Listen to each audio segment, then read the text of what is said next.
মধ্যবর্তী একটা খানোর মধ্যে আওয়াজ হইল আল্লাহর বান্দায় কোরআনে কারীম তিলাওয়াত করলে তার ফায়দা কি হইব ফজিলত বর্ণনা করে আল্লাহর বান্দায় শুনি বাজার মুখে যাইতরা ইয়া দিলর মাঝে আইলো সারি জিন্দেগি খরচ করলাম সারি জিন্দেগি কামাই করলাম সারি জিন্দেগি খাইলাম কত পয়সা পড়িরে উড়াইলাম বেকার খাটাইলাম আজকে খরচ বাড়ির মধ্যে নিতাম না চাহে উপাস তখন কোনো অসুবিধা নাই কিন্তু আল্লাহর বান্দায় আল্লাহর কালামের ফজিলতরে বর্ণনা করেন আল্লাহর কালাম এখন কিনিয়া হাদিয়া লইয়া বাড়ির মধ্যে নিতাম হোক না সুবহানাল্লাহ আল্লাহর বান্দায় কোরআনে কারীমের হাদিয়া করিয়া কোনো কিচ্ছু নাই খালি মুকা বাড়ির মধ্যে যা টেনশন করে যে আল্লাহর কালাম তো লইলাইলাম ইকান রাখতাম খানো ইকানোর মুসলমান কিলা দিতাম বেটি বাড়ির মধ্যে টেনশনের মধ্যে কিতাব করতাম আজকে আমার এন ঘরের মধ্যে আইন না কেন অন্যদিন তো জলদি আই যায় আল্লাহর বান্দি বিকাম এসে বাড়িতে করতে কি বারো দেখো আল্লাহর বান্দা বাড়ি মুকা আর কিন্তু অন্য সপ্তাহ যেটা ব্যাগ ভরিয়া লইয়া আয় এলা দেখা যায় ব্যাগ ভরা নাই ব্যাগ খালি মনে মনে আইলো মনে হয় সে মনে হয় পকেট খাটি দিছে না কিতা পকেট খাটিয়ে নিল কিনা কিতা বলে মনে মনে আর ঘরের মধ্যে গেছ গিয়ে আল্লাহর বান্দিরে কইলা নিজের স্ত্রীরে কইলা বলে ও আমার স্ত্রী জান তুমি আমার একটু দাও কি দেও কোনো পরোয়া নাই আজকে যে সময় বাজারের মধ্যে যায় আল্লাহর বান্দা কোরআনে কারীমের তিলাওয়াতের ফজিলত বর্ণনা করে আমার দিল খান নরম হয়ে গেছে গিয়া অন্য খরচ না লইয়া আল্লাহর কালাম খানে হাদিয়া করে আমি লইয়া আইছি হোক সুবহানাল্লাহ আল্লাহর বান্দা কইলা কিতাব হল্লাই না কিতাব হল্লাই বলে করিলেইছি এখন আর খরতাম কিতাব ও দুইজনে মশওয়ারা হল্লাই এখন কিতাব করা যায় তখন তারা দিলে দিলে আইলো হায় রে হায় আমরা গরিব মানুষ গরর মধ্যে বইলে আসমান দেখা যায় গরর মধ্যে বইলে আসমান দেখা যায় আমরা গরিব মানুষ আল্লাহর কালামে কানকে রাস্তা মুখই আমার আল্লাহ যত বড় হইবা তান কালামে কান তত বড় হইব হোক না সুবহানাল্লাহ এখান তো যেখানে মনে হয় খানো রাখা যাইতো না হোক না সুবহানাল্লাহ ও দয়জনে পরামর্শ হল্লাই কান কিতা করা যায় মনে দিলে কেমনি এবার পরামর্শ হলেন বলে না দেওয়া যাইতো না এখান রাস্তাম খানো ও দয়জন সিদ্ধান্তর উপনীত হইলা যে আল্লাহর কালামে কান তো যেখানে মনে হয় কেন রাখা যাইতো না তুমি কত সময় অজু করিয়া ওখান মাতার মাঝে লইয়া বইও আমি খাম খাদু করবো তুমি আমি ঘুমাইব যে সময় তোমার ঘুমর বাপ ধরে আইব তুমি ঘুমর থেকে আমার জাগাইলো আমি উঠিয়া অজু করবো অজু করিয়া ওখান মাতার মাঝে লইয়া বইমু কথা করি আমার জিন্দগি বছর আমরা চালাইব বড় করে হোক না সুবহানাল্লাহ খানো লইবা মাতা অতা করি গেল গিয়া একজনের বদলা একজনের মাথার মাঝে অজহরে মাথার মাঝে লইয়া বইনে হেঙ্গুমাইল হেঙ্গুমর বাপ বললে হেঙ্গে চালাই হেন উঠে অজু করিয়া মাথার মাঝে লইয়া বই বলা দিন যায় রাত যায় দিন রে রাত যায় আল্লাহর কালামে গান কোন জায়গার মাঝে রাখেন না হোক না সুবহানাল্লাহ কোন জায়গার মাঝে রাখেন না 2-3 দিন অতিক্রম হওয়ার পরে একদিন আসতাও বেটায় কইলা বলে এরে তোরা আল্লাহর কালাম ওখানোর ভিতরে কিতা আছে তোরা গুলিয়া দেখি না আল্লাহর বান্দে তাম পরিবারে কইলা এমন ওইখান তৈবার জায়গা ভাই আর না মাথার মাঝে লইয়া দিনকে দিন রাতকে রাত খাটায়া এখান গুলিয়ারও বিপদি বন্ধাম হোক না সুবহানাল্লাহ এমন ওইখান তৈবার জায়গা ভাই আর মাথার মাঝে লইয়া রাতকে রাত দিনকে দিন খাটাইয়া এখান গুলিয়ারও বিপদি বন্ধাম নে গতিকে এখান খোলা খুলে দরকার নাই রাইট বেটার পাল্লা যে সময় শেষ ছিল কুমার বাপ দর্শে সময় স্ত্রীর সালাইলা ধাক্কা দিলা উঠো আমার কুমার বাবাই গেছে আমি ঘুমাইতাম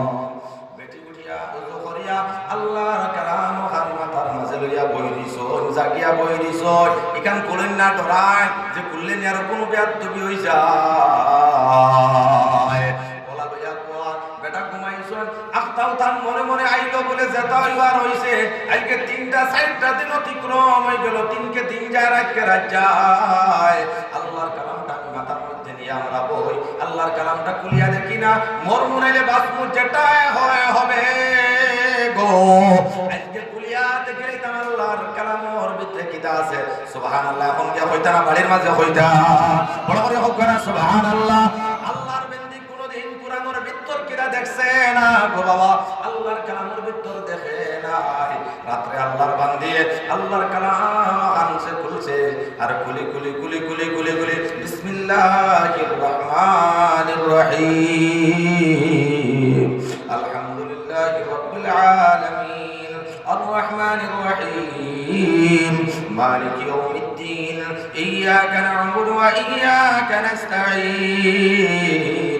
اهدنا الصراط المستقيم صراط الذين أنعمت عليهم غير المغضوب عليهم ولا الضالين بسم الله الرحمن الرحيم ألف لام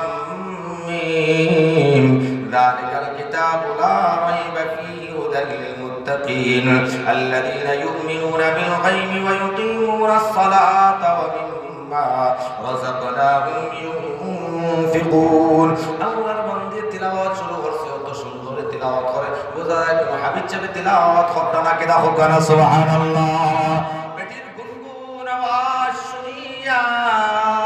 বয়সস্থ স্বামী ঘুমের মধ্যে ছিলেন ফাল মারে উঠিছেন যে আমার স্টার্ট তো আমার তাকে অ্যাডভান্স হইতে লাগিয়া ইন কুরআন কেন তিলাওয়াত কিলা হিকিলা খাসরিত নানি গুলো আল্লাহর বন্ধ উঠিয়া ফাল মারে কি ওযু করছেন আল্লাহর কালাম খানাতুর মধ্যে রইছেন আর আল্লাহর বান্দি যেনকে তিলাওয়াত আছে যে পৃষ্ঠার মাঝে আছে ওটাকে তিলাওয়াত শুরু করছেন একবার মাঝে আস্তা কালাম দেন আপনার সাইয়া সাইয়া তারা বললে একজন হোকরা সুবহানাল্লাহ সুবহানাল্লাহ সুবহানাল্লাহ walhamdulillah wala ilaha illallah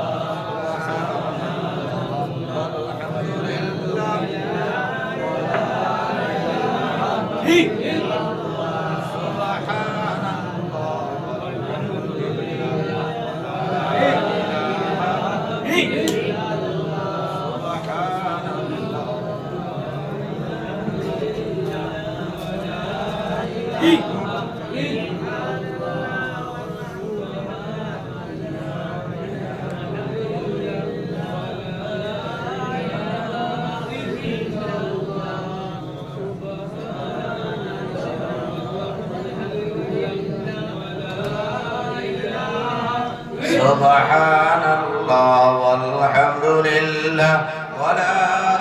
ilaha illallah আল্লাহর বান্দা এবং বান্দি একবার মাঝে কোনদিন আল্লাহর কালাম আতর মাঝে লইছেন না আস্তা কালাম ছায়া ছায়া পড়িয়া খতম করে দিলা হুকওয়ালা সুবহানাল্লাহ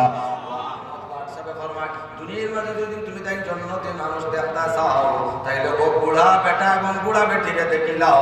জন্নতি মানুষ তোমাদের দেখা হয়ে যাবে কন্যা সুবহানাল্লাহ আমার ভাই হল আমার বুজুর্গ হল আল্লাহর হাবিব জনাবে মুহাম্মদুর রাসূলুল্লাহ সাল্লাল্লাহু আলাইহি ওয়াসাল্লাম বলেন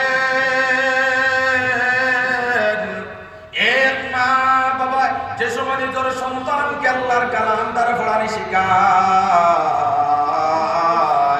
নিজের সন্তানে আল্লাহর কালামকে দেখি দেখি পড়া শিখে নবীজি বলেন আল্লাহ নিজের বাচ্চায় সন্তানে আল্লাহর কালাম দ্বারা সত্য করার কারণে রব্বুল আলামিন তাআলা সর্বপ্রথমে তার মাতা পিতার জীবনের গুনাহকে মার্জনা করিয়া দেন সুবহানাল্লাহ কত বড় কথা বাবা নিজের বাচ্চাটারে যদি আপনি আমি দিনদার পরহেজগার মুত্তাকি বানাই বাবা আজকে যে শরীয়ত বিরোধী কর্ম আমাদের সমাজের মাঝে আছে নম্বরে আমরা সংশোধন হওয়া লাগবো সুদ ঘুষ মদ যে শরীয়ত বিরোধী যে সমলা কর্ম হল আছে ভাই এগুলো আমরা বর্জন করিয়া আনেওয়ালা জেনারেশনে আপনি আমি ঘুষ মুক্ত করার চেষ্টা করা লাগবো না নাই আমরা প্রত্যেকে চাই যে আমি যদি জালালা হয় আমার ছেলে যেন জালালা না হয় আল্লাহ সানানি কোন মান যদি আমি খারাপ হয় আমার ছেলেটা যেন খারাপ না হয় আমার মেয়েটা যেন খারাপ না হয় প্রত্যেক মা বাবা এটা চায় না নাই আমরা লাইফ বরবাদ হইছে বাবা আমরা চেষ্টা করি আর আনেওয়ালা জেনারেশন আমাদের বাচ্চা যেগুলা শুনবে বাবা এগুলার তোরে মেহনত করো রে বাবা এই যে বাচ্চাগুলা যে আল্লাহর কালামটা বুঝতো দিনটা বুঝতো আল্লাহর কালাম তারে শিখতো তিনটার যে বুঝতো, মাসলা মাসাইল শিখতো, পাখি না পাখি যেটা শিখতো, এটা উদালি কলেজের মধ্যে শিখানি হয় না, আমরার বক্তব্যর মাঝে শিখানি হয়। কোন জায়গার মাঝে হয়? হানা মাতিতা না আপনারা ভাই দেখা উদালি হাই স্কুলে শিখানি হয় না, আমরা বক্তব্য শিখানি হয়, আমরার বক্তব্যের মধ্যে শিখানি হয়। বাবা, আপনার ছেলেরে ডক্টর বানান, ইঞ্জিনিয়ার বানান, কোনো অসুবিধা নাই। আপনার ছেলেকে আইপিএস অফিসার, আইএস অফিসার বানান, কোনো অসুবিধা নাই।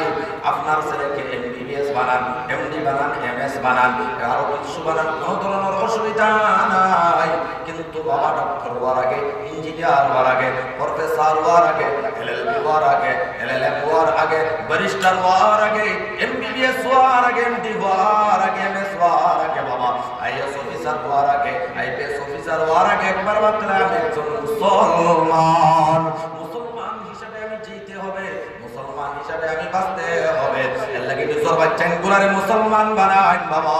আমরার বক্তব্যের যেটা শিক্ষা, মাদ্রাসার পড়া ফরজে আইন না বাবা, এটা ফরজে কিফায়া। হাফিজ পড়া ফরজে আইন না, এটা ফরজে কিফায়া। যদি মহল্লা 2-3 মহল্লা মিলে একজন দুজন যদি লই যায় ভাই, অসুবিধা নাই, চলে যাইব। কিন্তু বক্তব্যের যেটা শিক্ষা, এটা হলো কি ফরজে আইন। সুবহানাল্লাহ,